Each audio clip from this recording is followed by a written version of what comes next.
મહત્વના સમાચારની વાત કરીએ તો વાઇબ્રન્ટ સમિટને લઈને તૈયારીઓનો ધમધમાટ શરૂ થઈ ગયો છે। વડાપ્રધાન વાઇબ્રન્ટ સમિટમાં હાજરી આપશે। વડાપ્રધાનના આગમનને લઈને અમદાવાદને શણગારાયું છે। અમદાવાદ શહેરને દુલ્હનની જેમ શણગારાયું છે। રંગબેરંગી લાઇટિંગથી શહેર ખીલી ઉઠ્યું છે। તો ઉલ્લેખનીય છે કે વડાપ્રધાન આવી રહ્યા છે અને 17 થી 20 તારીખ સુધી તેઓ રોકાવાના છે। ત્યારે અમદાવાદ શહેરને રંગબેરંગી લાઇટોથી સજાવવામાં આવ્યું છે। રંગબેરંગી લાઇટિંગથી ખીલી ઉઠ્યું છે શહેર। વાઇબ્રન્ટ સમિટને લઈને તૈયારીઓનો ધમધમાટ પણ થઈ રહ્યો છે અને આ રિવરફ્રન્ટનો જે નજારો છે તે જોવા મળી રહ્યો છે। રિવરફ્રન્ટ પર રંગબેરંગી લાઇટિંગ કરવામાં આવ્યું છે જેના કારણે અમદાવાદ શહેરને દુલ્હનની જેમ સજાવવામાં આવ્યું હોય તેવું જોવા મળી રહ્યું છે। તો વાઇબ્રન્ટ સમિટને લઈને તૈયારીઓનો જે ધમધમાટ ચાલી રહ્યો છે તે જોવા મળી રહ્યું છે અને આ પુલ પરનો નજારો છે, પુલને પણ શણગારાયો છે લાઇટિંગથી। ત્યારે વડાપ્રધાન જે વાઇબ્રન્ટ સમિટમાં હાજરી આપવાના છે અને તેને લઈને શહેરને શણગારવામાં આવ્યું છે। વડાપ્રધાનના આગમનને લઈને અમદાવાદને દુલ્હનની જેમ શણગારાયું છે। તો મોટી જે ઇમારતો છે તેને ખાસ લાઇટિંગથી શણગારવામાં આવ્યું છે। પછી વધુ માહિતી મેળવી અમારા સંવાદદાતા અર્પણ કાયદાવાલા પાસેથી। અર્પણ, જે રીતે અમદાવાદ શહેરને દુલ્હનની જેમ શણગારવામાં આવ્યું છે, શું વધુ માહિતી?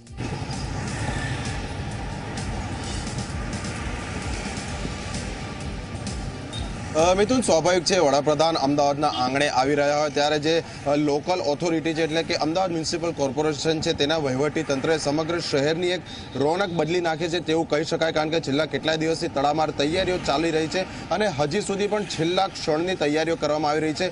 પ્રધાનમંત્રી આવી રહ્યા છે ત્યારે શહેરના જે વિવિધ જે જાણીતા રસ્તા છે, પછી રિવરફ્રન્ટ કે જે અમદાવાદ શહેરની હવે એક ઓળખ બની ચૂકી છે તેને એક નવોઢાની જેમ શણગારવામાં આવ્યું છે। આપણે દર્શકોને આ દ્રશ્યો બતાવી રહ્યા છે કે પૂર્વ અને પશ્ચિમ જે લગભગ 16.5 થી 17 કિલોમીટરનો જે બંને કિનારા છે તેને તો શણગારવામાં આવ્યું છે। સાથે જ અમદાવાદ શહેરના જે સાબરમતી નદી પરના જે વિવિધ બ્રિજ છે તેને પણ શણગારવામાં આવ્યા છે। હાલમાં દ્રશ્યો આપ જોઈ શકો છો, શહેરનો જે ઐતિહાસિક એલિસ બ્રિજ છે તેને શણગારવામાં આવ્યું છે। આ ઉપરાંત પણ જે મુખ્ય હોસ્પિટલ છે, જે સરદાર વલ્લભભાઈ પટેલ કે જેનું લોકાર્પણ વડાપ્રધાનના હસ્તે થવાનું છે, તે ઉપરાંત પણ શહેરના જેટલાય પણ ખ્યાતનામ જે સ્થળો છે તેને શણગારી દેવામાં આવ્યા છે। એટલે એકથી એક ચડિયાતી થીમ ઉપર સમગ્ર લાઇટિંગ કરવામાં આવ્યું છે જેથી કરીને વડાપ્રધાન ઉપરાંત પણ જેટલા પણ વિદેશી મહાનુભાવો આવવાના છે, જે ઉદ્યોગપતિઓ આવવાના છે, ત્યારે શહેરની જે પ્રકારની હાલમાં એક રોનક લાગી રહી છે તે ખરેખર અદ્ભુત છે। મિથુન, જી આભાર અર્પણ માહિતી આપવા બદલ। તો